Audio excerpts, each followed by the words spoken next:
generasi strawberry atau strawberry generation di era Merdeka Belajar. Saya sendiri yang akan memandu saudara dalam diskusi ini, dan ini profil saya yang tadi sudah dibacakan oleh moderator. Selanjutnya akan kita kaji bagaimana itu karakteristik dari generasi strawberry. Strawberry hampir setiap orang menyukainya. Mudah-mudahan di antara saudara juga tidak ada yang asing ya, tidak ada yang asing dengan buah ini. Sebab buah ini beredar di berbagai kalangan, dari mulai kalangan kelas rendah sampai kalangan kelas gedongan atau kelas tinggi.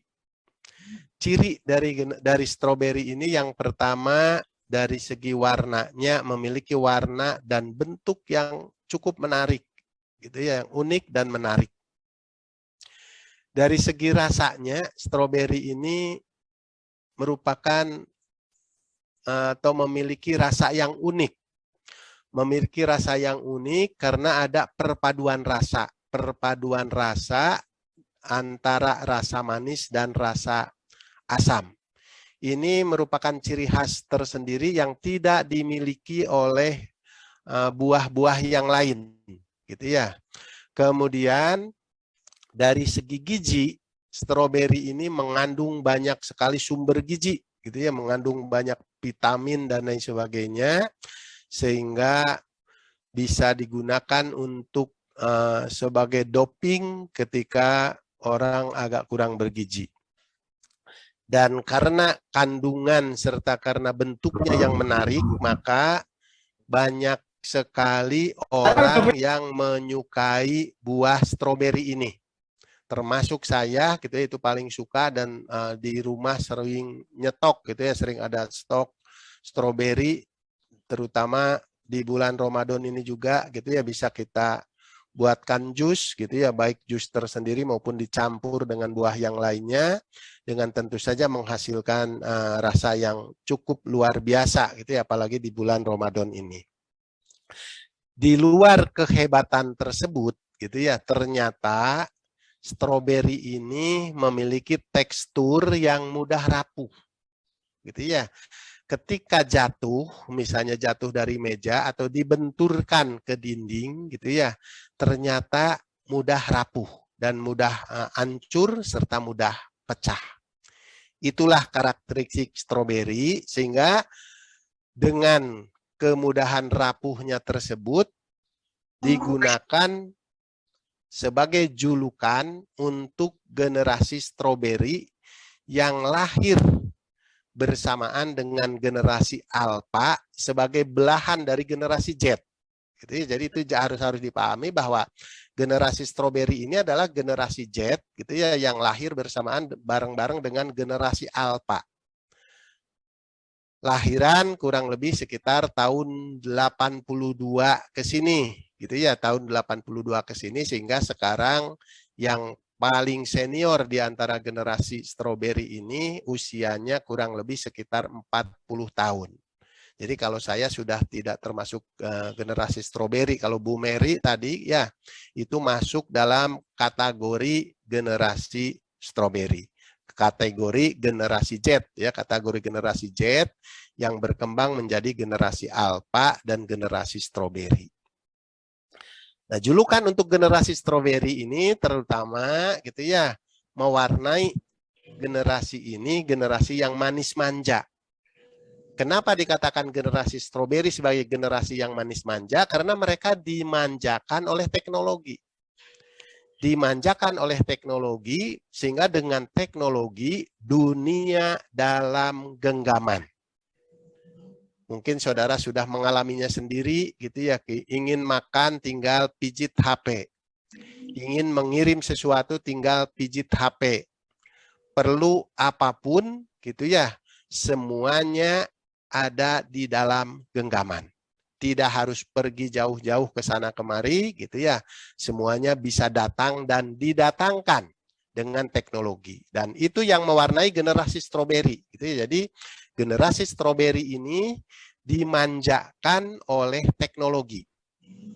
Dimanjakan oleh teknologi gitu ya, sehingga mereka tidak mau bekerja keras rata-rata gitu ya, tidak mau bekerja keras karena sudah terbiasa manja, sudah terbiasa segalanya serba ada.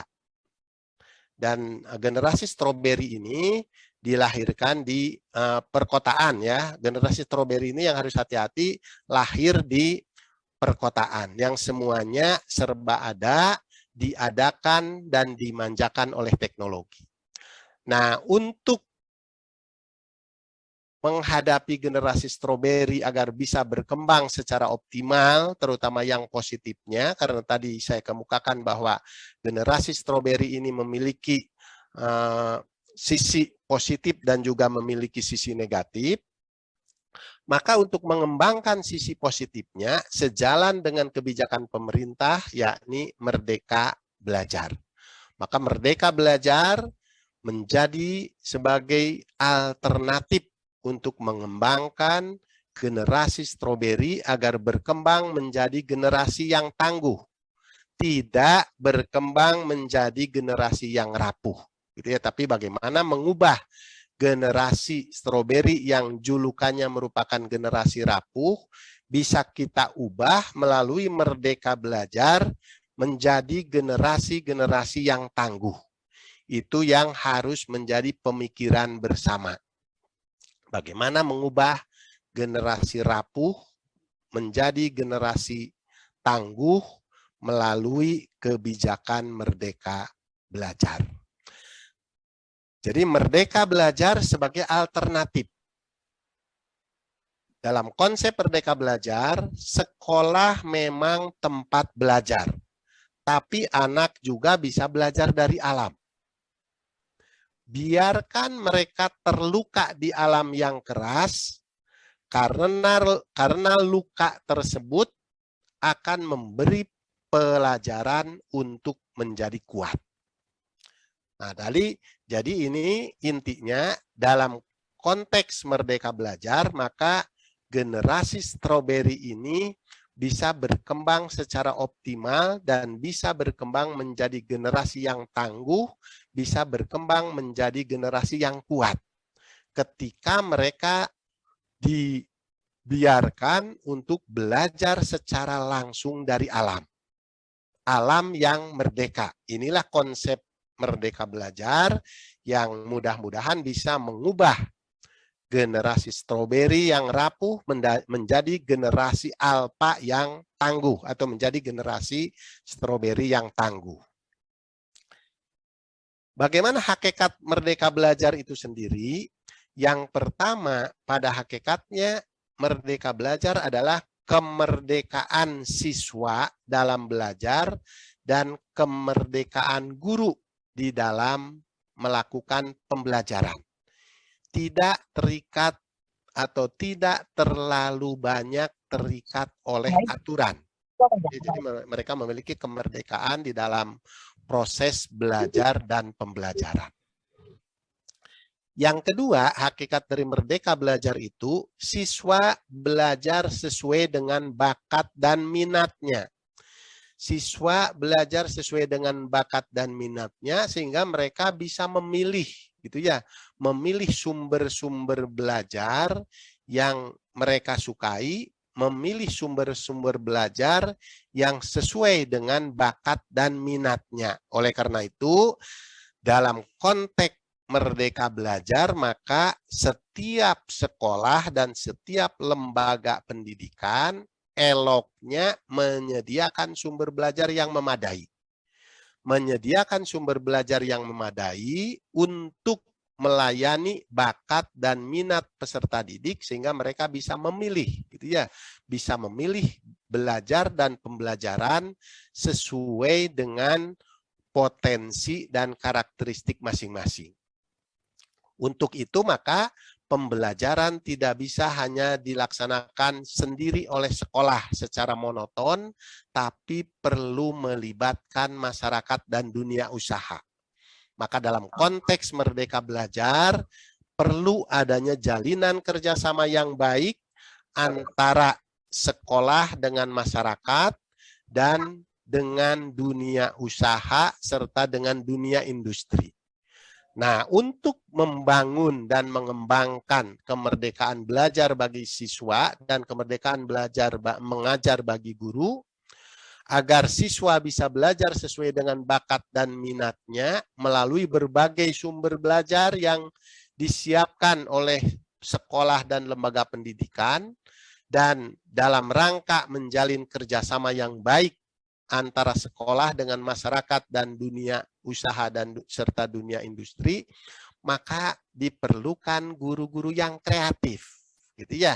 Perlu guru-guru yang kreatif yang bisa memfasilitasi peserta didik belajar secara optimal.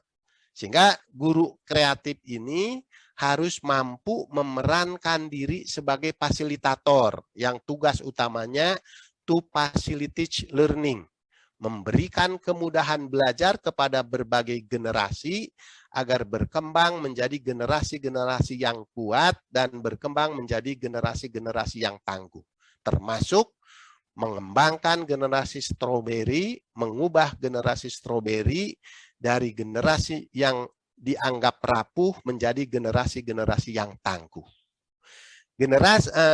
Guru kreatif ini dalam konteks Merdeka Belajar diistilahkan sebagai guru penggerak. Jadi guru kreatif itu sama dengan guru penggerak, gitu ya, atau guru, kita memerlukan guru penggerak gitu yang kreatif, yang bisa menggerakkan bakat dan minat peserta didik serta potensi-potensi lain yang dimiliki peserta didik sehingga bisa berkembang secara optimal. Itu hakikat dari Merdeka Belajar. Kemudian bagaimana karakteristik? Bagaimana karakteristik dari generasi stroberi ini? Yang pertama, generasi stroberi kreatif, inovatif, dan informatif. Jadi mereka mudah memperoleh informasi-informasi yang baru yang berkembang di masyarakat karena mereka termasuk generasi yang kreatif, gitu ya, generasi yang kreatif yang selalu mencari cara-cara baru yang inovatif di dalam hidup dan kehidupannya. Yang kedua, mereka itu tidak bisa jauh dari gadget.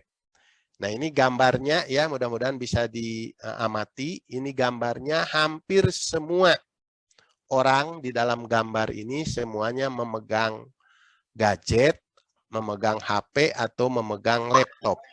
Itulah gambaran atau karakteristik dari generasi stroberi yang tidak bisa jauh dari gadget. Bahkan kalau dijauhkan dari gadget, mereka bisa sakit, gitu ya, mereka bisa sakit. Karakteristik yang ketiga dari generasi stroberi ini, mereka cenderung malas, manja, gitu ya, malas karena tadi, gitu ya, semuanya dilayani oleh teknologi, semuanya serba siap di hadapan mereka, tinggal satu kali pijit saja, gitu ya, semuanya bisa datang ke hadapan mereka sesuai dengan keperluannya. Maka membuat mereka manja. Itu yang membuat mereka manja, dan manja ini juga diciptakan oleh orang tuanya, gitu ya, dimanjakan oleh orang tuanya. Makanya tadi, gitu ya, mereka generasi stroberi ini dilahirkan di perkotaan dan cenderung dari keluarga-keluarga yang menengah ke atas, keluarga-keluarga yang mampu, gitu, yang bisa memenuhi kebutuhan-kebutuhan anaknya, terutama dalam kaitannya dengan kebutuhan teknologi, HP dan gadget. Bahkan generasi stroberi ini kalau memiliki HP bukan hanya satu HP, itu ya, mereka bisa memiliki 3 sampai 4 HP, gitu ya, yang satu untuk belajar, yang satu untuk main, yang satu untuk chatting dan lain sebagainya. Mereka dilengkapi dan itu dipenuhi oleh orang tuanya, makanya mereka manja, gitu ya. Ketika tidak dipenuhi sedikit saja, gitu ya, maka mereka akan langsung putus asa dan tidak bersemangat. Itulah generasi stroberi. Bahkan dalam hal tertentu seringkali generasi stroberi ini egois, gitu ya, egois, sering mementingkan diri sendiri. Yang penting saya senang, tidak peduli orang lain. Makanya ketika bermain juga mereka biasanya kalau sering tanpa kontrol gitu ya, misalnya teriak-teriak keras dan lain sebagainya, mereka tidak peduli dengan lingkungannya, yang penting mereka menikmati permainannya. Itulah karakteristik dari generasi stroberi, sehingga yang terakhir karakteristiknya, yang terakhir yang bisa saya identifikasi, karena masih banyak ya karakteristik yang lain, mereka memiliki watak yang tidak sabar dan mudah menyerah. Gitu ya, karena tadi sebagai efek samping dari dimanjakan, gitu ya, dari rasa malas dan egois, maka mereka ujung-ujungnya jadi tidak sabar dan mudah menyerah. Itulah gambaran atau karakteristik dari generasi stroberi. Lantas bagaimana mengubah, gitu ya, mengubah generasi ini ya agar tidak menjadi generasi yang rapuh. Mengubah generasi rapuh menjadi generasi yang tangguh, gitu ya, mengubah generasi stroberi yang rapuh menjadi generasi yang tangguh. Yang pertama tadi gitu ya, ada beberapa kekuatan dan juga ada beberapa kelemahan dari generasi stroberi ini. Maka bagaimana caranya untuk mengubahnya? Jadikan kelemahan yang dimiliki oleh mereka sebagai peluang. Gitu ya, jadikan kelemahan sebagai peluang untuk mengembangkan generasi stroberi ini dengan baik. Yang kedua, jadikan ancaman, gitu ya, ancaman yang dimiliki oleh generasi stroberi ini sebagai tantangan, gitu ya, untuk mengkondisikan suasana yang baik agar mereka bisa berkembang menjadi generasi tangguh. Kemudian yang ketiga, dukung menjadi apa yang mereka mau, gitu ya. Jadi harus didukung kemauan mereka, terutama kemauan yang positif, gitu ya, kembangkan secara optimal, dan yang negatifnya usahakan agar tidak berkembang. Potensi-potensi negatifnya tekan seoptimal mungkin agar tidak berkembang ke permukaan. Dan jadikan mereka sebagai driver ya, jadikan mereka sebagai supir bukan sebagai passenger, bukan sebagai penumpang. Kenapa jadikan sebagai driver bukan sebagai passenger? Agar mereka menjadi pelaku perubahan, bukan menjadi korban perubahan. Ya, jadi jadikan generasi stroberi ini sebagai driver atau sebagai supir, bukan sebagai passenger atau sebagai penumpang, agar mereka menjadi pelaku perubahan, bukan menjadi korban perubahan. Nah, dalam kaitannya dengan mengubah generasi rapuh menjadi generasi tangguh ini, terutama untuk menjadikan kelemahan sebagai peluang dan ancaman sebagai tantangan, saya ada kisah yang inspiratif, gitu ya. Mudah-mudahan kisah ini memberikan inspirasi bagi saudara, gitu ya. Meskipun ini bukan kisah nyata, gitu, tapi mudah-mudahan bisa memberikan inspirasi bagaimana mengubah generasi yang rapuh menjadi generasi yang tangguh, dan bagaimana mengubah kelemahan menjadi peluang, serta mengubah ancaman menjadi tantangan. Kisah seorang ayah yang cerdas. Ada seorang janda mempunyai anak perempuan yang sangat cantik. Nah, ini menarik ya untuk para pria. Sangat cantik, bahkan mirip bidadari. Banyak pemuda yang datang melamarnya. Tapi si perawan ini minta mahar yang tinggi, yaitu 500 juta. Nah, siapa yang punya 500 juta nih untuk mendapatkan perawan yang cantik ini? Sehingga tidak ada pria yang mampu dengan mahar tersebut, dan si perawan juga tidak mau menurunkan maharnya sedikit pun. Dia tetap menuntut 500 juta. Dikisahkan ada seorang pemuda yang tergila-gila dengan si gadis ini. Dia banting tulang untuk mengumpulkan mahar, namun setelah kerja keras, dia hanya mampu mengumpulkan sekitar 300 juta saja. Dan si pemuda pun kebingungan, gitu ya, karena dia sudah tergila-gila oleh gadis tadi, dan dia mengadukan, gitu ya, mengadukan kondisinya kepada ayahnya. Gitu ya, mengadukan kondisinya kepada ayahnya bahwa dia sangat tertarik dengan gadis itu, dia memerlukan uang 500 juta tapi hanya mampu mengumpulkan 300 juta saja, sehingga dia memerlukan tambahan 200 juta lagi, dan dia cerita kepada ayahnya. Kemudian si ayah bilang, berikan uang yang 300 itu pada ayah. Mari kita temui dan kita lamar perawan dambaanmu itu. Kemudian si anak menjawab, ini uangnya belum cukup ayah, dia tidak akan mau. Si ayah lantas melanjutkan, sudah pokoknya kamu ikut ayah, semoga nanti dimudahkan segalanya oleh Allah. Akhirnya mereka berdua pun pergi ke rumah si janda untuk meminang putrinya. Gitu ya. Jadi ini putri ini anak janda. Setelah sampai dan bertemu si janda, si ayah bilang, Bu, saya ingin mengutarakan hajat, datang ke sini untuk melamar anak gadismu. Mohon ibu jangan memotong ucapan saya sebelum selesai, kata si ayah.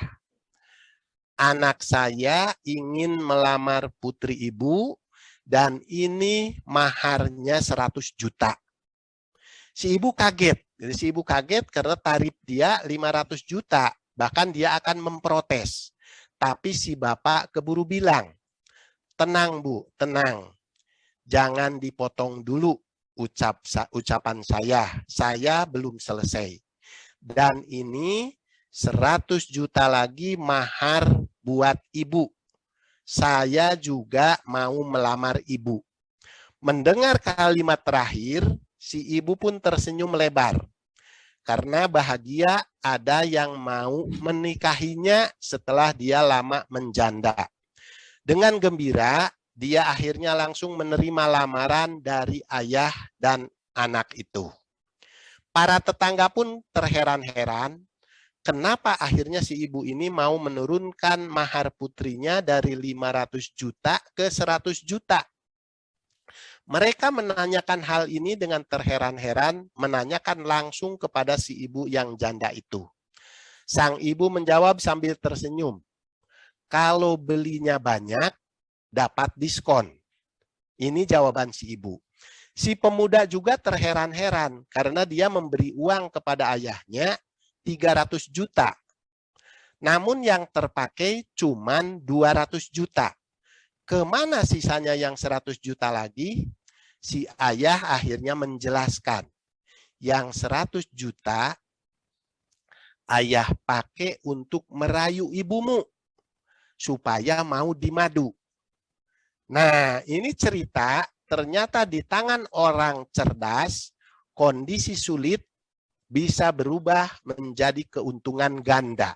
Itulah yang harus dilakukan untuk mengubah kelemahan menjadi peluang dan mengubah ancaman menjadi tantangan. Diperlukan kecerdasan, baik kecerdasan emosi, kecerdasan spiritual, kecerdasan intelektual, maupun kecerdasan sosial. Yang tentu saja harus ditunjang oleh pengalaman yang memadai. Paling tidak dalam konteks mengubah generasi stroberi yang rapuh menjadi tangguh ini, bekalilah generasi ini dengan 4 kompetensi generik. Menteri Nadiem menyebutnya sebagai generasi generik. Apa itu? Yang pertama, bekali mereka dengan kreativitas. Bekali mereka dengan kemampuan kolaborasi, bekali mereka dengan kemampuan citizenship, bekali mereka dengan kemampuan kritis, critical thinking, bekali mereka dengan pendidikan karakter atau karakter education, dan bekali mereka dengan kemampuan komunikasi. 6C ini pada akhirnya sering dikatakan sebagai keterampilan abad 21. Yang sebelumnya hanya 4C saja, gitu ya. Keterampilan komunikasi, keterampilan kritik, keterampilan kolaborasi, dan keterampilan kreativitas. Kemudian ditambah 2C lagi, citizenship dan karakter education, maka jadi 6C. Inilah yang pada akhirnya disebut sebagai keterampilan abad 21 yang harus dimiliki oleh seluruh generasi, termasuk generasi strawberry, agar menjadi generasi-generasi emas yang kuat, yang siap menghadapi berbagai tantangan zaman, yang siap bersaing, bersanding, bahkan bertanding dengan generasi-generasi lain dalam konteks global internasional. Jadi tidak hanya dalam konteks nasional. Prinsipnya, gunakanlah prinsip merdeka belajar yang dulu sudah lama pernah dikemukakan oleh Ki Hajar Dewantara. Apa itu prinsipnya? Ing ngarso sung tulodo, ing madio mangun karso, tut wuri handayani. Ini mestinya Bapak dan Ibu sudah sangat paham ya, para peserta sudah sangat paham. Kalau saya sebenarnya dari Sunda, ini bahasanya bahasa Jawa ya. Ki Hajar Dewantara mengukakan ing ngarso sung tulodo, di depan menjadi teladan, ing madio mangun karso, di tengah membangun prakarsa, tuturi handayani, di belakang menjadi motivator atau menjadi pendorong. Ini yang harus diciptakan dalam konteks merdeka belajar yang harus diciptakan oleh para guru. Sayang dalam mengamalkannya, Kemendikbud hanya mempromosikan tutwuri handayani gitu ya, makanya di dalam baju-baju atau di dalam logo emblem peserta didik itu yang tidak muncul tiga-tiganya, tidak muncul ingar sosung tulodo, ing madio mangun karso dan tutwuri handayani, yang dimunculkan hanya tutwuri handayani. Bahkan dalam kaitannya dengan generasi strawberry tadi, dengan cerita-cerita yang saya tadi, cerita inspiratif yang cukup menarik, saya bisa menambahkan satu lagi prinsip dari prinsip Ki Hajar Dewantara ini. Ing ngarso sung tulodo, ing madio mangun karso, tut wuri handayani, ing tresno jalaran soko kulino. Nah ini tadi yang kisah inspiratif tadi ya, ing tresno jalaran soko kulino. Silahkan ditafsirkan lebih lanjut apa makna dibalik ing itu, tapi yang penting bagaimana kita mengubah gitu ya, mengubah generasi bangsa yang berkualitas dengan memberikan contoh, teladan dan motivasi yang baik kepada setiap peserta didik. Terapkan budaya timur gitu ya, budaya ketimuran yang sudah lama kita miliki tapi sekarang hampir punah, hampir hilang, yakni silih asah, silih asih dan silih asuh, serta membangun gotong royong di dalam pembelajaran, melibatkan seluruh unsur yang terlibat di dalam pembelajaran, tidak hanya guru yang aktif tapi juga melibatkan peserta didik yang aktif dan kreatif.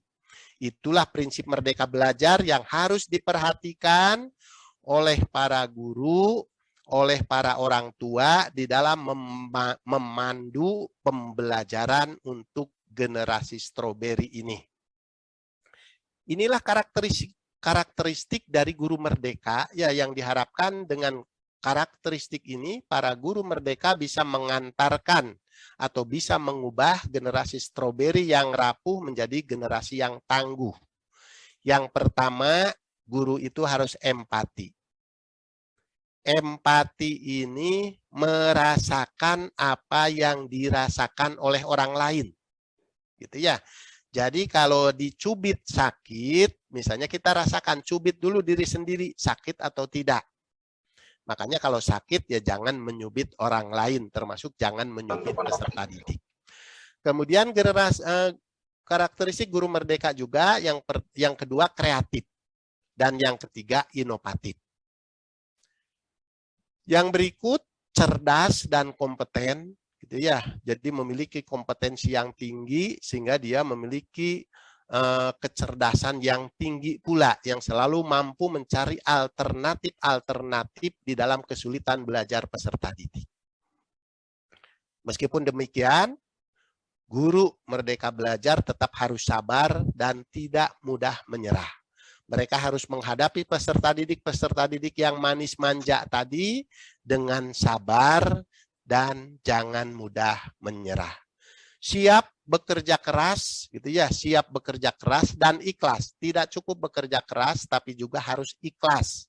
Ikhlas ini melibatkan Sang Pencipta, ya, melibatkan Allah Subhanahu wa Ta'ala untuk mendapatkan berkah dari setiap usahanya. Senantiasa mendoakan peserta didik, ya. Jadi peserta didik tidak cukup diajarkan, tidak cukup dibekali kompetensinya, tidak cukup diberi contoh dan diteladani. Ternyata ada hal yang tersembunyi yang sering tidak dilakukan oleh guru, bahkan orang tua juga kadang-kadang lupa. Berdoalah untuk kesuksesan peserta didik. Ya, jadi kita mungkin ada yang belum pernah, ya, sampai 50 tahun jadi guru belum pernah mendoakan atau misalnya bangun khusus tengah malam gitu ya, apalagi ini di bulan Ramadan yang suci ini, di bulan Ramadan yang mulia ini, khusus bangun tengah malam untuk mendoakan kesuksesan peserta didik yang menjadi tanggung jawab kita. Silahkan dicoba gitu ya, apalagi kalau ada kesulitan, sulit mencapai KKM, nilainya selalu rendah, doakan, bangunlah tengah malam, doakan agar mereka diberikan kecerdasan dan diberikan hidayah oleh Allah Subhanahu wa Ta'ala sehingga menjadi generasi-generasi bangsa yang berkualitas. Jadilah teladan, contoh dan model, gitu ya, baik di sekolah maupun di masyarakat. Kemudian guru Merdeka ini juga memperlakukan seluruh peserta didik dengan baik. Mereka menganggap peserta didik sebagai anak-anaknya sendiri, gitu ya. Orang tua kepada anak itu, baik anak yang pinter, anak yang bodoh, semuanya disayang dan semuanya diperlakukan dengan baik. Tidak pernah pilih kasih, gitu ya, atau jangan pilih kasih dalam memperlakukan peserta didik. Itulah karakteristik guru Merdeka yang diharapkan dengan karakteristik ini bisa mengubah generasi stroberi yang rapuh menjadi generasi stroberi yang tangguh. Mudah-mudahan ini dimiliki, ya, dimiliki oleh para guru dan para calon guru yang hadir di dalam diskusi ini, yang hadir di dalam webinar ini. Demikian yang bisa saya sampaikan sebagai bahan untuk kita diskusi, gitu ya, sesuai dengan waktu yang disediakan oleh panitia dan moderator. Terima kasih, semangat belajar, semoga sukses. Billahi taufiq wal hidayah, wassalamualaikum warahmatullahi wabarakatuh. Waalaikumsalam warahmatullahi wabarakatuh. Warahmatullahi wabarakatuh. Terima kasih Profesor pencerahannya. Pencerahan bagi generasi stroberi seperti kami ini.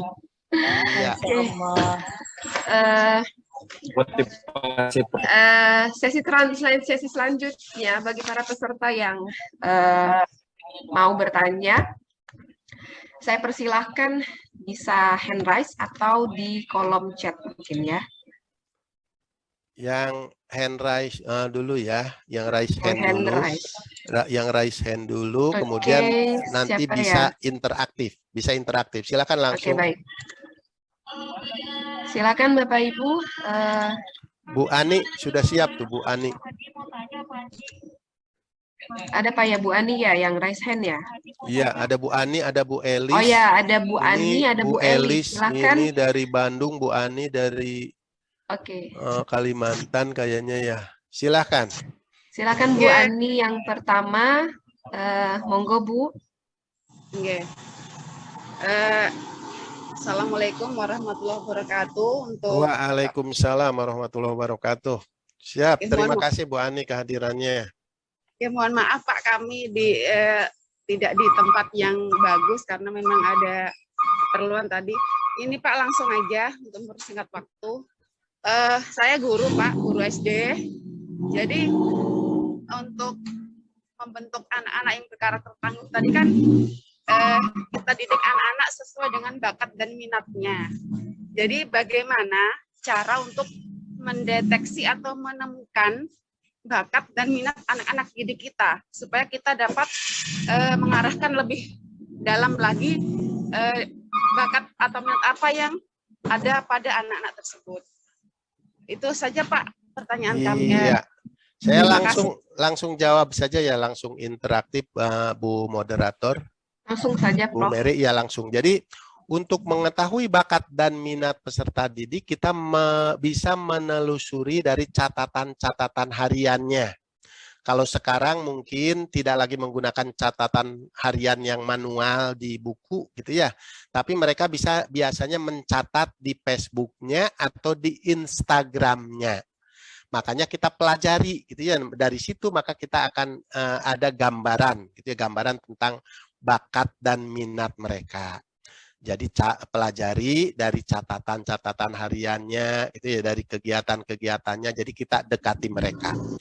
Untuk lebih optimal, kita bisa bekerja sama dengan psikolog gitu ya, atau dengan guru BK. Kalau di sekolah ada guru BK, mungkin kalau ke psikolog kan harus keluar gitu ya, harus memakan biaya yang cukup banyak. Kalau bagi sekolah-sekolah yang menengah ke bawah, mungkin cukup dilakukan oleh guru BK. Biasanya guru BK memiliki data, gitu ya, memiliki data yang lengkap. Makanya jangan sungkan-sungkan untuk menanyakan ke guru BK tentang bakat dan minat peserta didik. Nah, dalam hal memiliki kemampuan dari segi ekonomi, maka bisa dilakukan tes ya, tes bakat dan minat dengan cara menghubungi psikolog gitu ya, atau tempat-tempat dilakukannya tes bakat dan minat. Kalau di Bandung itu biasanya dilaksanakan oleh Universitas Pajajaran ada gitu ya, oleh Universitas Pendidikan Indonesia ada. Kalau di Kalimantan mungkin di Universitas Islam Kalimantan sudah ada belum ya? Di sana soalnya ada jurusan BK ya, ada jurusan BK tapi saya kurang paham. Jadi bisa tanya Mbah Google ya, biasanya Mbah Google bisa menjawab walaupun jawabannya kadang-kadang suka meleset gitu ya, suka menyasarkan, tapi untuk gambaran kasar bisa ditanya gitu Mbah Google, ahli psikolog yang dekat di mana, ya, itu untuk mendapatkan gambaran kasar. Jadi memang kita tidak bisa lepas dari teknologi ya, teknologi memudahkan kita dan tadi memanjakan kita. Makanya untuk anak-anak yang lahir di tahun 82 ke sini ya dimanjakan oleh teknologi, mereka jadi males gitu ya, jadi males dan ujung-ujungnya jadi rapuh. Itulah tantangan kita. Demikian Bu, mudah-mudahan Bu Ani bisa memberikan gambaran ya, bisa ada gambaran, bisa ada pencerahan dan siap memberikan layanan terbaik kepada anak-anak didik Ibu sehingga bisa mengembangkan bakat dan minat mereka secara optimal.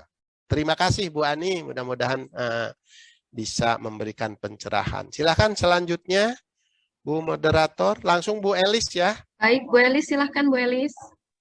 Siap, mohon izin, Prof. Terima kasih atas waktunya. Saya ingin bertanya, bagaimana menyikapi sikap anak-anak yang memang sudah kecanduan gadget sampai dia itu sulit dikasih tahu malah ngamuk? Karena yang dilihat di gadget bukan tentang ilmu, kebanyakan hanya main game dan itu merusak tidak hanya untuk motorik anak, tetapi untuk kesehatannya juga sangat sangat tidak bermanfaat ya, sangat malah merugikan. Dan sekarang banyak masalah-masalah dari gadget yang ditimbulkan sampai anak kecanduan dan masuk rumah sakit, sehingga otaknya malah bukan pinter, tetapi dia malah jadi idiot gitu, Prof. Mohon izin, hatur nuhun. Terima kasih. Bu Elis ini Bu Elis ini calon bupati, Bapak dan Ibu ya, teman-teman nanti didukung. Ini calon bupati, insya Allah nanti akan mencalonkan di 2024 di Garut atau di Bandung ya, didukung dan didoakan saja. Amin. Jadi untuk HP dan gadget ini sekarang tidak bisa dilepaskan dari generasi-generasi chat sekarang. Karena itu tadi gitu ya, mereka tidak bisa dipisahkan, tidak bisa jauh dari HP, tidak bisa jauh dari gadget. Makanya alternatifnya gitu ya, kita dampingi. Alternatifnya anak itu kalau di rumah didampingi oleh orang tuanya ketika mereka sedang bermain dengan HP atau dengan gadget, agar tidak membuka situs-situs yang negatif. Sambil didampingi, gitu, tentu didampinginya dengan baik ya, agar mereka menerima. Sebab seringkali gitu ya, kalau anak-anak sedang bermain, didekati saja tidak mau dan marah-marah. Nah, bagaimana caranya sebagai seorang ibu gitu ya, mendekati mereka agar mereka mau didampingi dan tidak marah-marah. Itu usaha yang harus dilakukan gitu ya, ya tentu saja dengan doa juga gitu ya.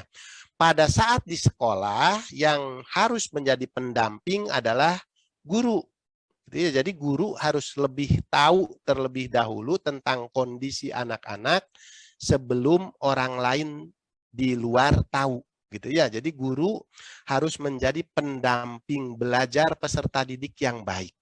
Gunakan gitu ya, gunakan HP itu sebagai media pembelajaran.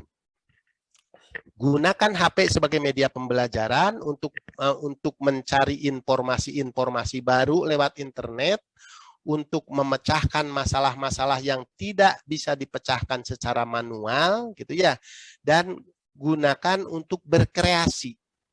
Makanya diarahkan di sekolah gitu ya, silakan buka HP-nya, semuanya boleh buka HP. Anak-anak kan senang gitu ya, ketika misalnya silakan HP-nya semuanya boleh dibuka.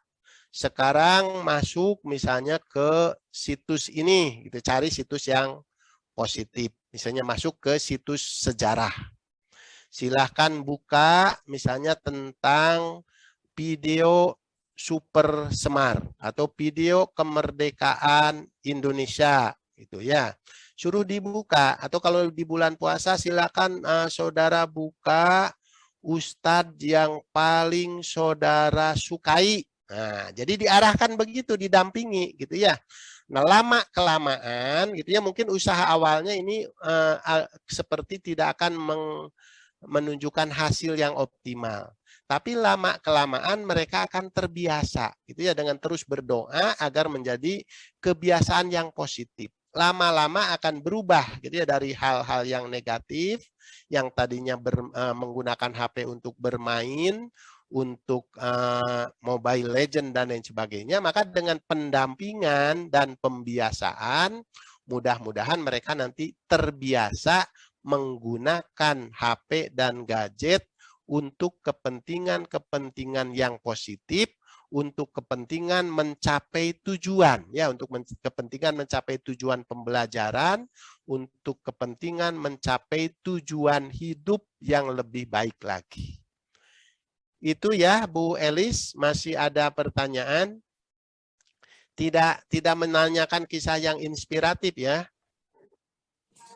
Siap, mohon izin matur suwun, sudah Prof. Injih, terima kasih matur nuwun. Dilanjut. Baik, terima kasih Bu Elis. Lanjut lagi dengan Pak Isan mungkin, silakan Pak Isan.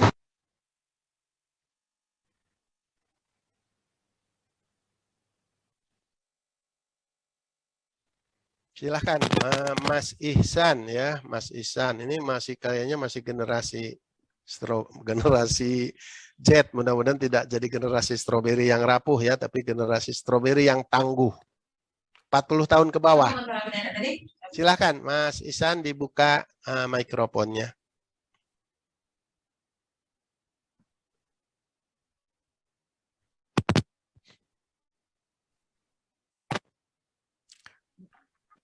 Nanti mungkin bisa diselipin yang chat dulu Bu Mary.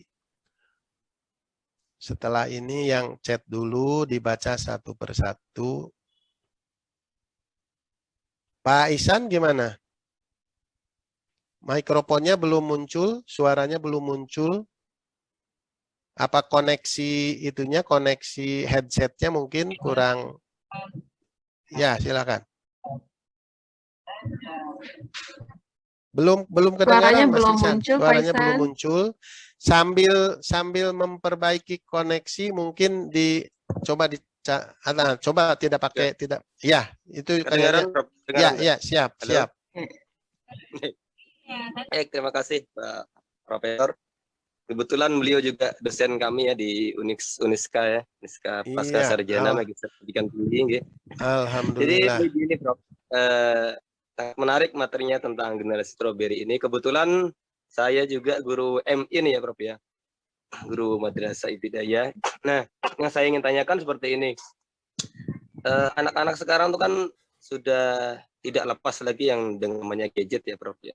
Jadi Iya. banyak informasi itu yang sudah mereka ketahui terlebih dahulu gitu ya.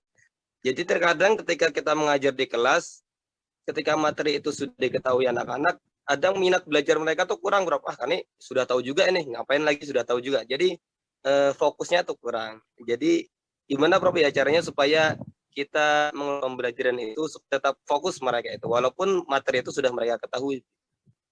Terima kasih. Iya, terima kasih Mas Ihsan. Jadi dalam era teknologi informasi dan teknologi digital di era milenial sekarang ini, jadi guru jangan bersaing dengan teknologi. Gitu ya, jangan bersaing dengan teknologi karena bagaimanapun tetap gitu ya akan kalah kalau bersaing dengan teknologi. Bagaimana caranya agar guru tetap eksis, tidak digantikan oleh teknologi? Bekerja samalah dengan teknologi. Sehingga dengan bekerja sama dengan teknologi, maka teknologi menyampaikan pengetahuan yang sifatnya informatif, gitu ya, yang sifatnya pengetahuan, yang sifatnya pemahaman.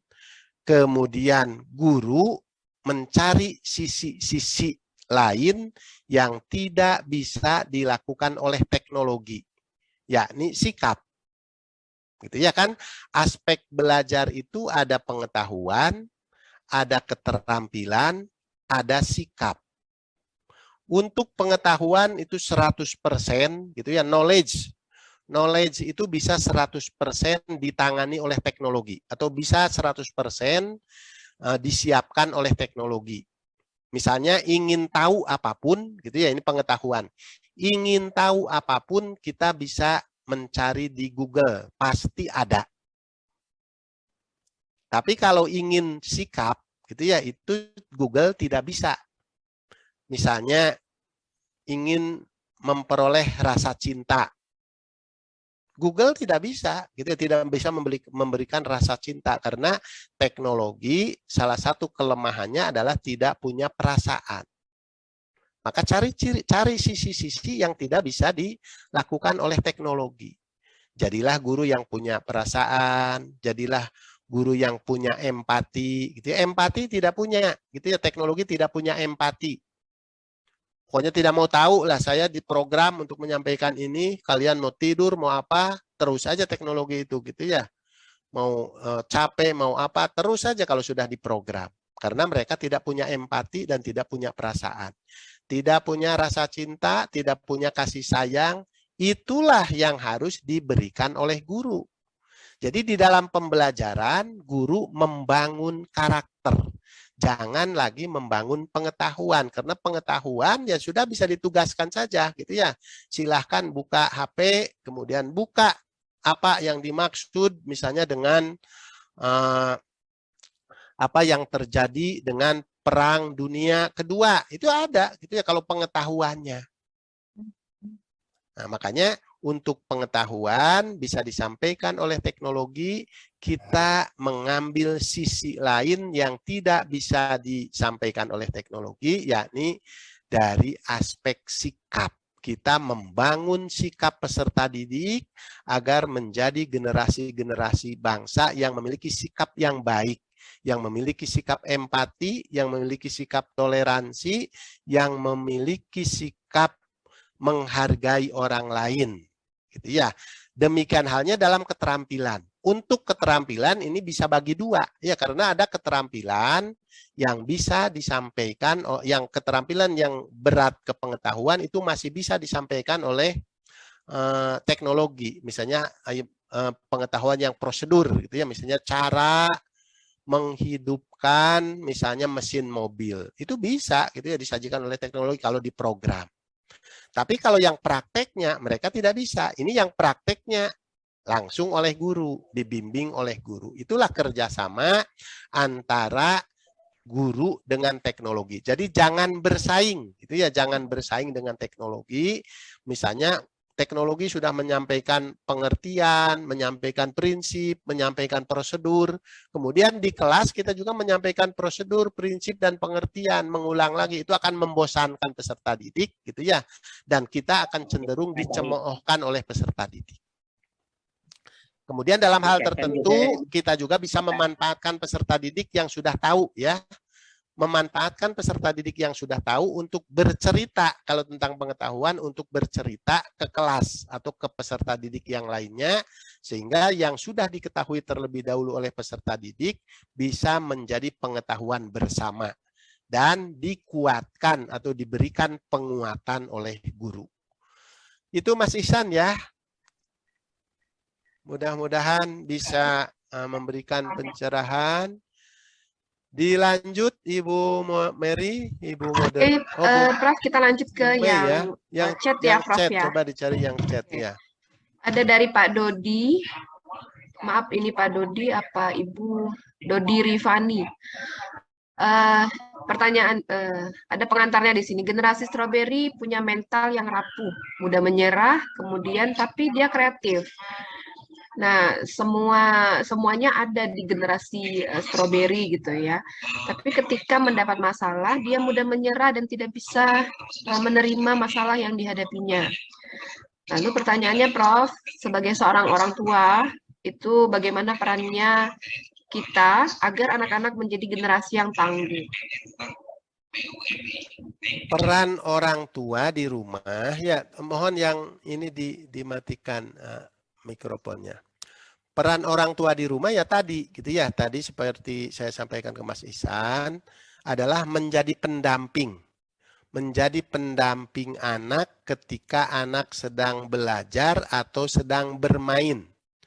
Untuk teknologi ini bisa dilepas setelah anak minimal 14 tahun ke atas. Itu menurut teori hasil penelitian para ahli. Jadi kalau 14 tahun ke bawah, para ibu harus mendampingi anak-anaknya ketika belajar dan ketika bermain dengan menggunakan teknologi.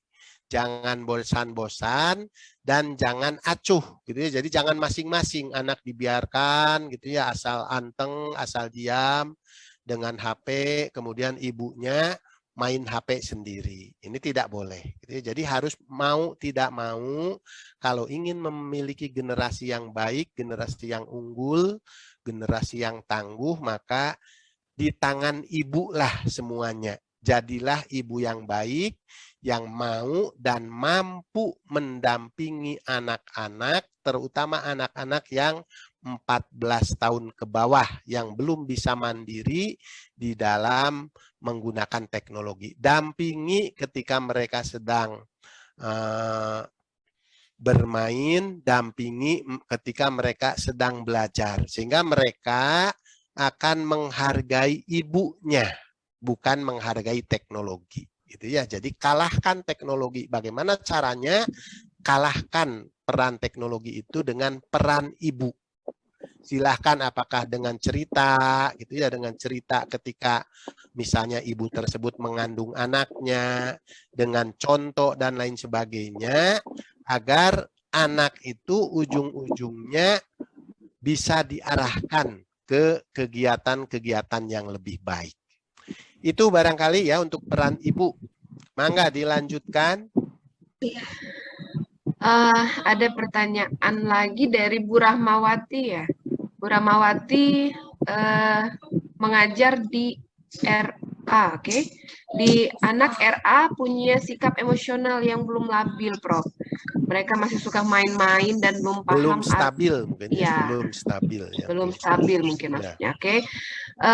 Dan belum paham arti belajar gimana agar anak RA bisa memahami pembelajaran dan bagaimana anak seusianya mampu menjadikan peserta didik yang tangguh. Oke, gitu, Prof. Iya, RA Rodotul Atfal itu kan TK ya. Taman kanak-kanak itu bahasa lainnya. Dan yang namanya taman kanak-kanak itu sebenarnya tidak boleh diajari. Gitu ya, tidak boleh diajari, tapi mereka di situ bermain bersama. Gitu ya, bermain bersama. Makanya disebutnya juga taman, bukan sekolah. Jadi sesuai dengan aturan memang tidak boleh diajari matematika, bahasa gitu ya. Kalaupun boleh atau mau diajarkan tetap harus melalui konsep bermain. Jadi ajaklah mereka bermain gitu ya untuk memahami konsep-konsep yang ingin kita ajarkan. Jangan diajari secara langsung seperti ngajar anak-anak yang sudah dewasa. Itulah memperlakukan anak di RA atau di taman kanak-kanak. Jadi belajarnya sambil bermain. Itu ya, pilihlah permainan-permainan yang sesuai dengan usia mereka, yang sesuai dengan minat mereka.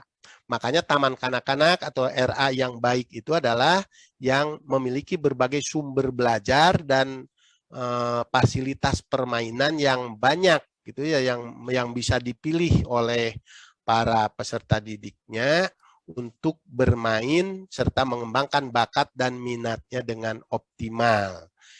Jadi sekali lagi jangan diajarkan gitu ya, jangan diajari anak-anak RA itu, tapi bermain. Berilah contoh, berilah teladan gitu ya di dalam menghadapi kehidupan. Mudah-mudahan dengan permainan-permainan yang menarik gitu ya, secara tidak langsung mereka belajar gitu ya, belajar dari alam, belajar dari permainan, dan belajar dari kehidupan nyata. Itu Bu Mary, mudah-mudahan memberikan pencerahan ya kepada siapa Ibu yang bertanya. Bu Rahmawati.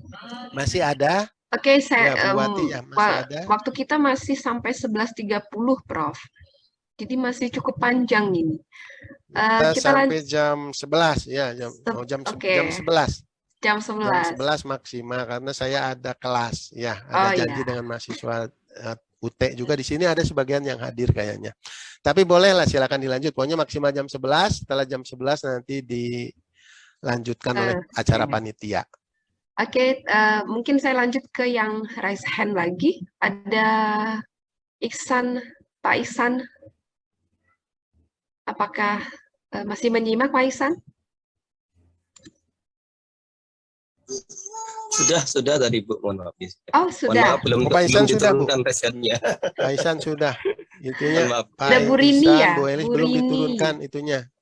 Yang belum Bu Rini dan Bu Rini ya. Oke. Silakan atau Bu Rini. Bu Jahda juga.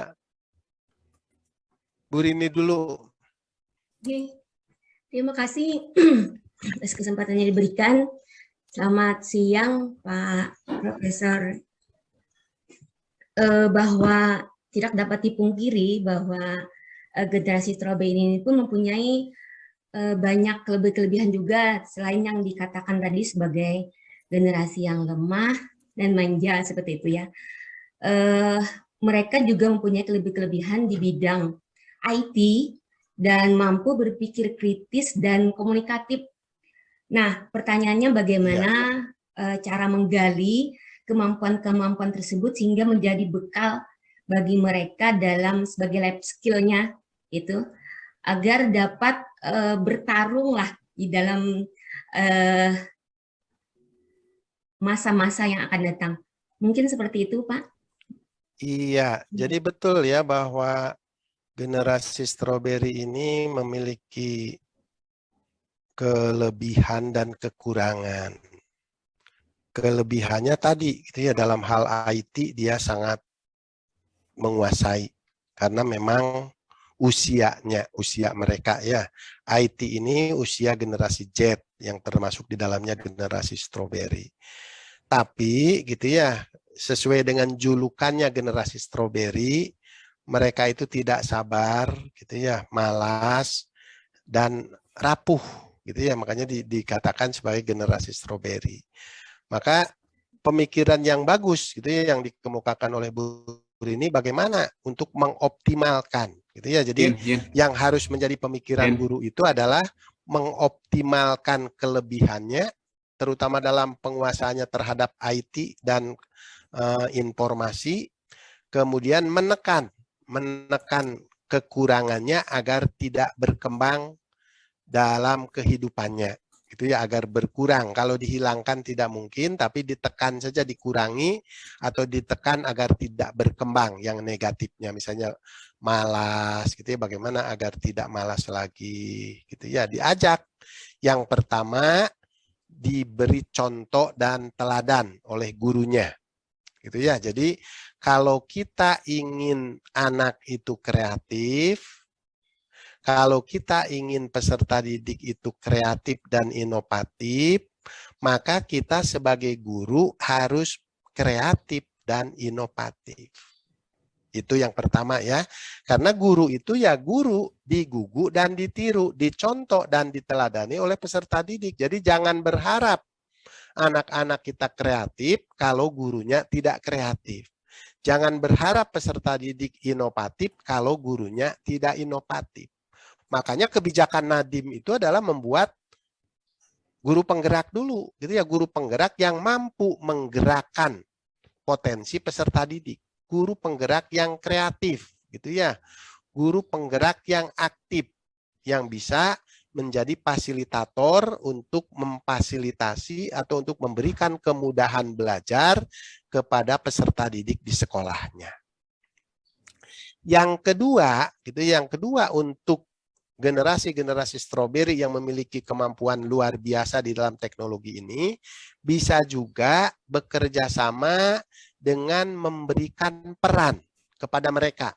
Itu ya, memberikan peran, misalnya diminta bantuan untuk mengidentifikasi, gitu ya, mendatabasekan, gitu ya, mendatabasekan teman-temannya yang ada di kelas, dibuat database-nya, kemudian membuat diberi tugas misalnya untuk merencanakan, gitu ya, coba kamu rencanakan, gitu ya, misalnya merencanakan liburan, gitu ya, merencanakan pertemuan luring, misalnya ketika sedang daring, gitu ya, merencanakan pertemuan luring, merencanakan rekreasi, merencanakan permainan-permainan, gitu ya, merencanakan setiap acara yang diagendakan oleh sekolah. Nanti pada saat pelaksanaannya juga mereka dilibatkan, diberi peran, gitu ya, misalnya sebagai MC, gitu ya, atau sebagai penata ruang dan sebagainya. Maka dengan diberikan kesibukan atau diberikan peran-peran yang menarik yang sesuai dengan karakteristik mereka, insya Allah mereka akan lupa untuk hal-hal yang negatif yang mereka miliki karena mereka aktif, mereka kreatif dan mereka inovatif, gitu ya, dengan yang tugas-tugas yang diberikan oleh guru tadi. Mereka mau karena tugas yang diberikannya menarik, gitu ya, sesuai dengan kondisi mereka.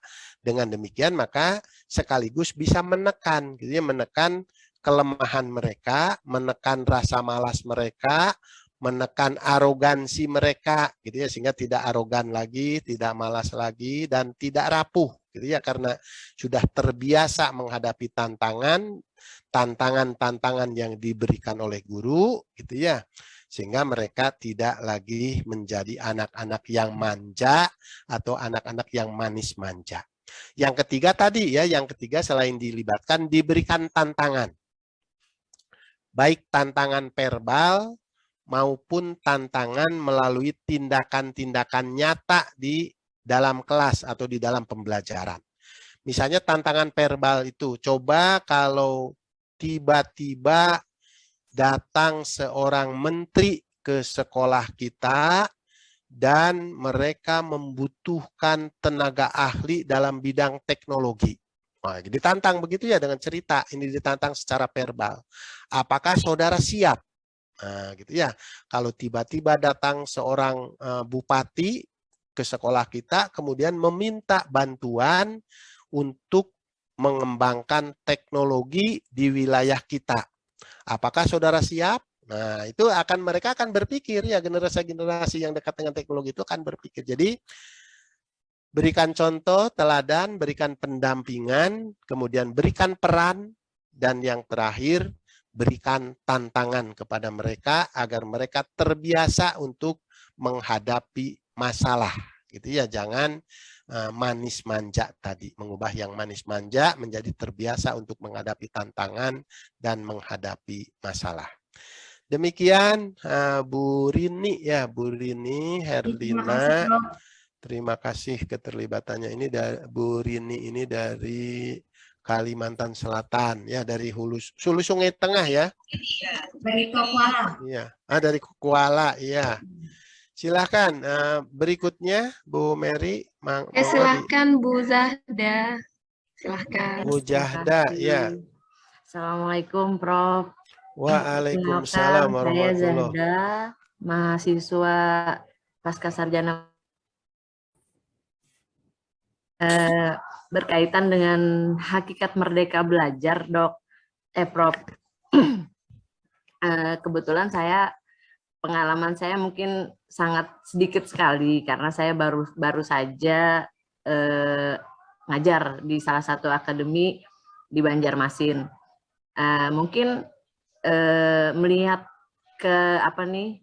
keadaan sekarang di zaman yang sekarang, pendidikan belajar itu dulunya mahasiswa atau siswa itu kalau ditegur sama guru langsung nurut gitu ya.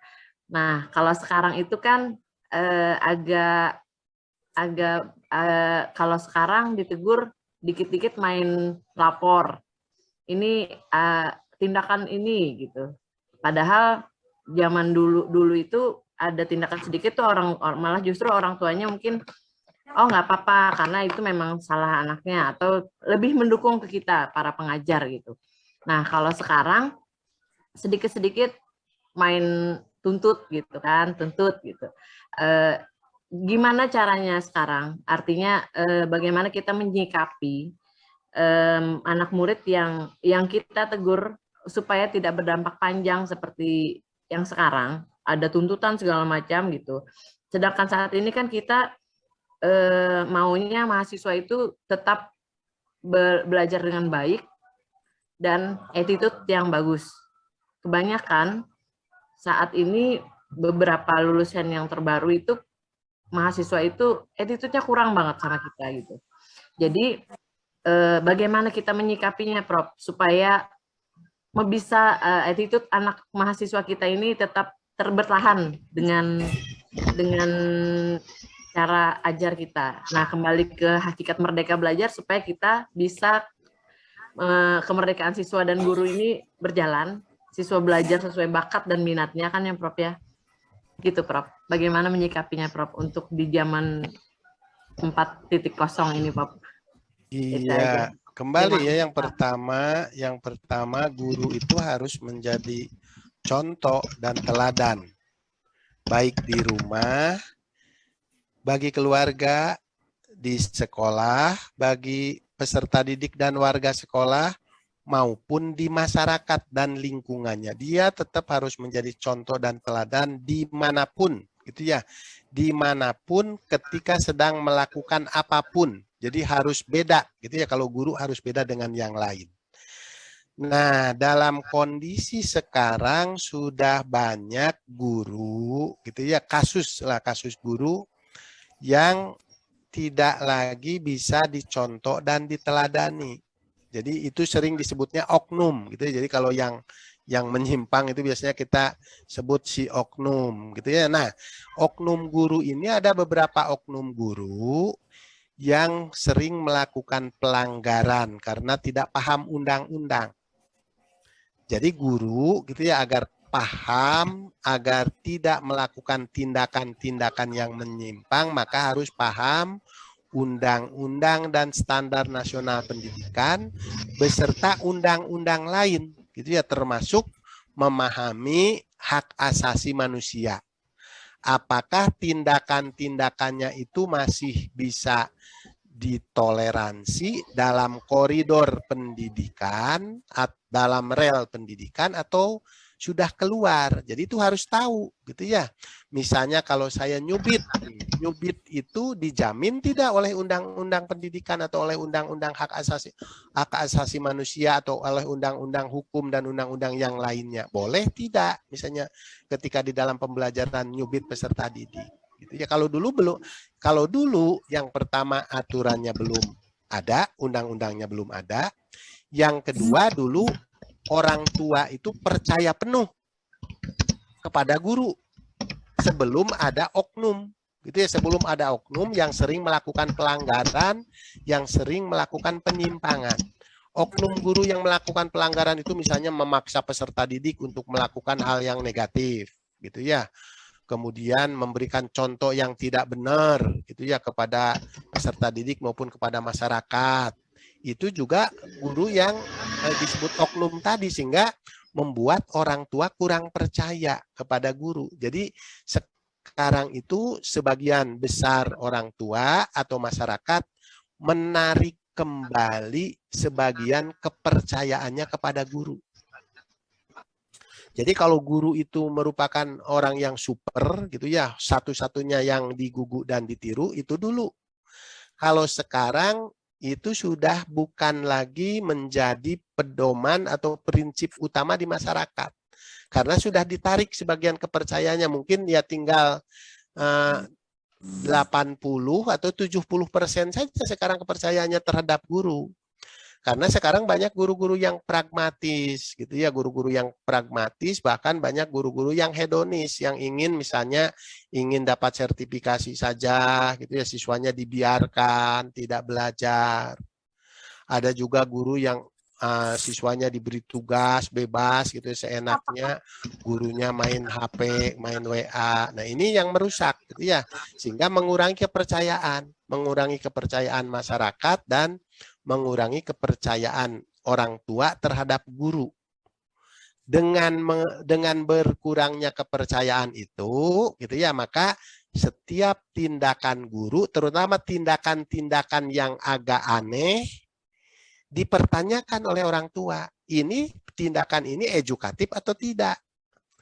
Nah, karena tadi ya, kalau dulu percaya penuh gitu ya, dulu percaya penuh kepada guru, pokoknya mau diapakan murid setelah didaftarkan ke sekolah itu, maka orang tua tidak akan menuntut dan tidak akan ikut campur. Nah, karena pengaruh oknum guru tadi yang membuat kurang percaya, mengurangi kepercayaan orang tua terhadap guru, maka ada pertanyaan ketika ada tindakan yang agak aneh. Apakah ini menyimpang atau tidak? Ketika menyimpang gitu ya, maka timbul balas dendam di kalangan orang tua atau di kalangan masyarakat terhadap guru. Oh, guru ini ternyata guru yang tidak bisa dicontoh, tidak bisa diteladani gitu ya, berarti harus kita ajar. Nah, bahkan ada juga guru yang pernah dihajar oleh orang tua kan karena gurunya kurang ajar. Nah, ini jadi jangan jadi guru yang kurang ajar agar tidak diberikan pelajaran oleh orang tua. Untuk tidak jadi guru yang kurang ajar gitu ya, belajarlah tentang undang-undang, belajarlah tentang standar, belajarlah tentang pedoman, kuasai semua itu agar guru bisa melaksanakan tugasnya dengan nyaman, sesuai dengan aturan, tidak melakukan penyimpangan yang bisa dituntut dan dipermasalahkan oleh orang tua. Itu Bu Jahda ya, mudah-mudahan memberikan pencerahan. Ya Prof, terima kasih Prof. Masih silahkan. Belajar undang-undang ya Prof ya. Iya, harus belajar juga undang-undang. Ya, terima kasih Prof. Bu Zada. Iya. Sepertinya kita masuk ke pertanyaan terakhir, Prof. Tadi ada permintaan dari tim Karinosef.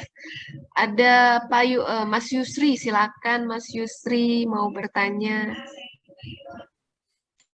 Assalamualaikum Prof. Waalaikumsalam. Mangga Mas Yusri. Izin Prof, izin bertanya Prof. Ya, jadi di sini Yusri sebagai ini ya Prof, kalau Prof S3-nya 2002, Yusri lahirnya 2002 Prof. Oh iya. Ya, jadi ini generasi milenial ya, generasi Z. Jangan jadi generasi strawberry, tapi jadi generasi tangguh ya, generasi alpha. Iya, Prof, siap, Prof. Jadi Yusri mewakili generasi Z, generasi strawberry maupun generasi alpha. Di sini ingin bertanya, Prof. Nah, dari tadi kan Prof sudah menjelaskan bahwasanya teoritis bagaimana mengubah generasi-generasi strawberry itu untuk menjadi tangguh gitu, Prof. Pertanyaan saya itu bagaimana praktikalnya, Prof? Bagaimana mempraktikannya? Karena terkadang memang kami dari generasi strawberry, generasi Z mengakui bahwasanya tidak bisa lepas dari namanya gadget, handphone, laptop dan lain sebagainya. Dan bagaimana praktikalnya? Apakah kami harus menjauhi HP itu katakanlah berapa lama atau bagaimana, Prof? Karena saya yakin dari generasi-generasi sekarang, generasi milenial ataupun generasi Z ini sangat merasa kesulitan akan hal tersebut, Prof. Jadi mohon bimbingannya, Prof. Iya, terima kasih Mas Yusri. Jadi untuk generasi Z sendiri ya, untuk generasi Z sendiri agar tidak jadi generasi yang rapuh, agar tidak jadi generasi strawberry yang rapuh, tapi menjadi generasi alpha yang kuat. Yang pertama, kita harus punya program. Jadi harus punya program hidup. Baik program harian, program bulanan, maupun program belajar. Jadi ada jadwal. Misalnya jadwal itu bangun jam berapa. Dan jadwal itu dipedomani. Gitu ya, dipedomani. Misalnya kita buat jadwal bangun jam 5 agar bisa menunaikan sholat subuh, gitu ya. Itu dipedomani, ditaati, dilatih, gitu ya. Jangan kalah oleh burung. Burung biasanya jam 3 itu sudah rame ya, apa yang disebut dengan early bird, gitu ya. Early bird, burung yang selalu bangun lebih awal untuk membangunkan manusia. Jadi jangan sampai kita malah tidur nyenyak, gitu ya. Jadi jangan generasi strawberry juga tadi karena generasi males, gitu ya. Sering jam 9 kalau tidak ada kegiatan gitu ya, tidak ada kegiatan yang menarik baginya, jam 9 misalnya baru bangun. Jam 12 gitu ya, baru mandi misalnya gitu ya. Nah, ini bisa diakali gitu ya dengan konsen terhadap diri sendiri. Sayangilah diri sendiri gitu ya, karena tidak akan ada orang lain yang menyayangi kita kalau kita sendiri tidak menyayangi diri sendiri. Jadi sayangi diri sendiri, jangan sampai jadi korban teknologi. Caranya bagaimana? Caranya yang pertama kita buat agenda. Buat jadwal kegiatan setiap harinya, setiap minggunya, setiap bulannya. Dengan agenda-agenda yang positif. Gitu ya. Kemudian yang kedua, lakukanlah hal-hal yang positif gitu ya. Seperti bersilaturahim semacam ini nih di organisasi gitu ya. Sehingga kalau di organisasi kan malu kalau terus-terusan misalnya melototi HP gitu. Jadi ada kegiatan yang lain, lakukan hal-hal yang positif baik di masyarakat, bantu masyarakat. Misalnya di bulan Ramadan ini nih ada pembagian takjil. Bantu terlibat gitu ya, sehingga secara perlahan kita akan lupa dengan gadget, lupa dengan Mobile Legend, lupa dengan permainan-permainan lainnya. Jadi memang harus ada kegiatan lain. Jadi kalau generasi strawberry dibiarkan dalam keadaan kosong, maka mereka akan tetap akan kembali memelototi HP-nya atau akan kembali bermain dengan gadget dan dengan Mobile Legend-nya. Makanya caranya adalah sibukkan diri kita, gitu ya, sibukkan dengan hal-hal yang positif, membantu masyarakat, gitu ya, menggerakkan lingkungan, sibuk di organisasi, gitu ya, kemudian membantu kegiatan-kegiatan amal, misalnya di masjid. Kalau perlu ya bantu bersih-bersih masjid juga, itu akan menjadi hidayah gitu ya. Silakan yang dekat masjid gitu ya, bantu-bantu takmir masjid gitu ya. Kemudian misalnya bantu-bantu membagikan takjil dan lain sebagainya. Itu insya Allah akan membentuk gitu ya, akan membentuk diri kita sendiri. Lakukan hal yang positif gitu ya, tingkatkan ibadahnya. Tingkatkan ibadahnya, jangan lupa berdoa gitu ya, minta hidayah. Karena hidayah itu datangnya hanya dari Allah, gitu ya. Kalau Allah sudah memberikan hidayah, tidak ada satu orang pun yang bisa menghalanginya. Nah, untuk menjemput hidayah itu ya antara lain dengan doa, gitu ya. Jadi untuk menjemput hidayah, lakukanlah doa. Doa yang paling bagus adalah doa di sepertiga malam. Kalau di bulan puasa ini, gitu ya, itu banyak waktu-waktu yang mustajab untuk doa, gitu ya, waktu-waktu yang insya Allah mudah dikabul oleh Allah Subhanahu Wa Taala. Yang pertama misalnya ketika menjelang buka, yang kedua setelah melakukan sholat, gitu ya, sholat taraweh atau sholat qiyamul lail juga silahkan berdoa, gitu ya. Kemudian di waktu-waktu lain, misalnya yang sesuai dengan kondisi kita, jangan lupa juga berdoa. Jadi berdoalah setiap saat. Mulai setiap kegiatan dengan membaca basmalah, ikuti prosesnya, gitu ya, selama prosesnya dengan terus mengingat Allah, la ilaha illallah, terus gitu ya, tanamkan di dalam diri kita setiap melakukan pekerjaan, tetap ada kalimat la ilaha illallah di dalam diri kita, di dalam hati kita, dan akhiri setiap kegiatan dengan hamdalah, alhamdulillah. Nah, dengan 3 kunci itu untuk terutama untuk orang-orang yang muslim ya. Yang non-muslim juga silakan bisa mengamalkannya, mulai dengan bismillah, kemudian selama prosesnya selalu menanamkan di dalam diri kita kalimat la ilaha illallah, tidak ada Tuhan selain Allah, gitu ya. Artinya proses ini akan berhasil kalau didukung oleh Allah, dan akhiri setiap kegiatan kita dengan membacakan alhamdulillah. Insya Allah dengan tiga hal itu kita akan bisa terhindar dengan hal-hal yang negatif, gitu ya, dari generasi stroberi ini, sehingga menjadi generasi alpha yang berkualitas. Jadi sekali lagi gini ya, generasi stroberi ini julukan. Julukan untuk generasi Z. Ya, generasi Z itu yang lahir tahun 82 ke sini dari berbagai referensi yang saya pelajari. Nah, dari generasi Z, istilah generasi Z sering juga disebut sebagai generasi milenial. Sama ya, generasi milenial itu generasi Z. Nah, dari generasi Z atau generasi milenial ini ada yang kuat, ada yang berkembang dengan kuat, itu generasi alfa. Nah, tapi ada yang lemah, yang loyo, itu generasi stroberi. Nah, silahkan saudara berada di generasi mana? Generasi alfa atau generasi stroberi. Kalau saudara banyak karakteristik stroberinya, maka harus cepat-cepatlah berusaha tadi, gitu ya, dengan doa, dengan aktivitas yang teratur, dengan aktivitas yang terjadwal, agar lepas dari generasi stroberi yang lemah menjadi generasi alfa yang tangguh, yang siap bersaing untuk mengisi berbagai kehidupan di dunia ini yang penuh dengan berbagai tantangan. Demikian Mas Yusri, mudah-mudahan tetap memberikan semangat ya kepada para generasi bangsa, tetap semangat, tetap giat gitu ya, agar bisa melahirkan generasi-generasi bangsa yang berkualitas. Sekali lagi jangan sampai terjadi lost generation ya. Di Indonesia ini terutama jangan terjadi lost generation ketika anak-anak generasi kita yang seusia Mas Yusri misalnya sibuk dengan bermain HP atau gadget yang negatif gitu ya. Sibuk yang positif boleh gitu ya, menggunakan kesibukan dengan HP yang positif itu boleh, bahkan sangat bagus. Tapi ketika anak-anak disibukkan dengan HP dengan konten-konten yang negatif, sibuk dengan permainan gadget, sibuk dengan Mobile Legend, maka dikhawatirkan terjadi lost generation. Itu ya, terjadi generation loss atau loss of generation, sehingga kita akan kehilangan generasi-generasi bangsa yang berkualitas.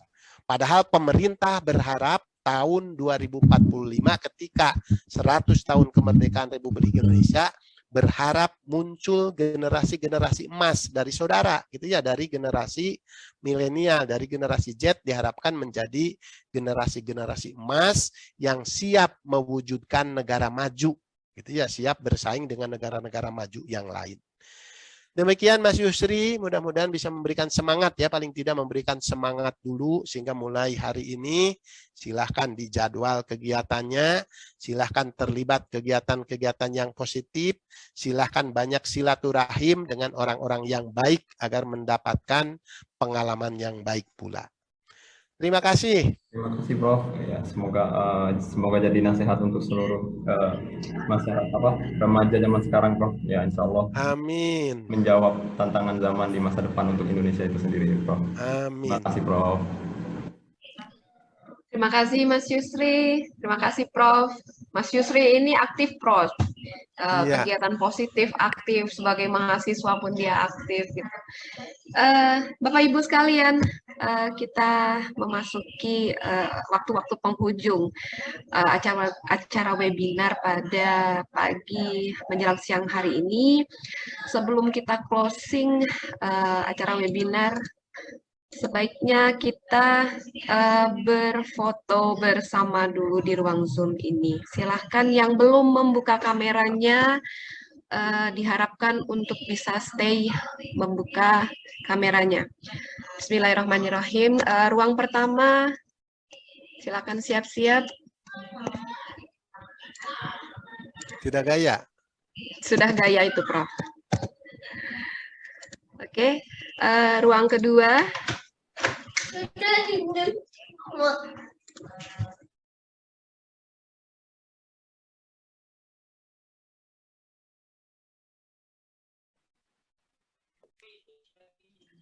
Ruang ketiga.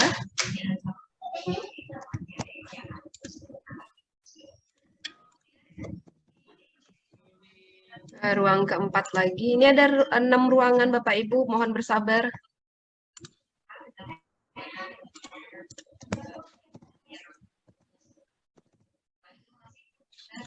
Di ruang kelima.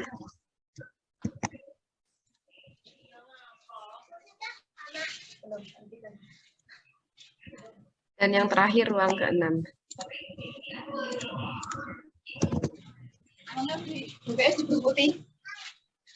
Oke, baik, foto bersama sudah kita laksanakan.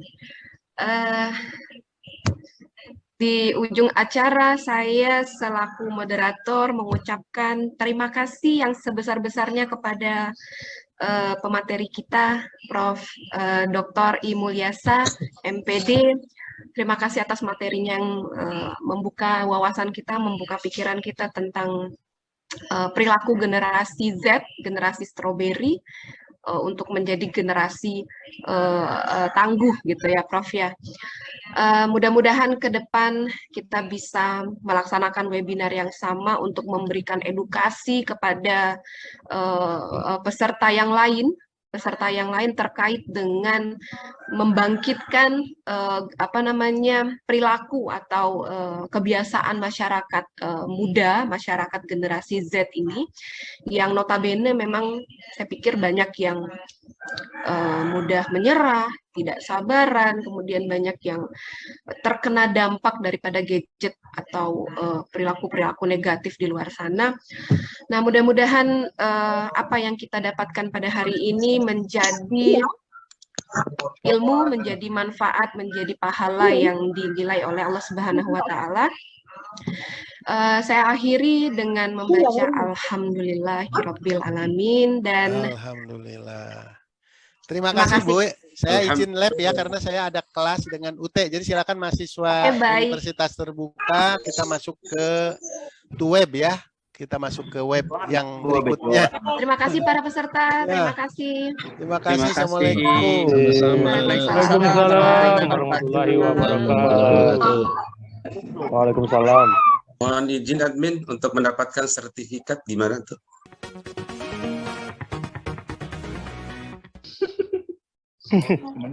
Mas Yusri, tolong bantu.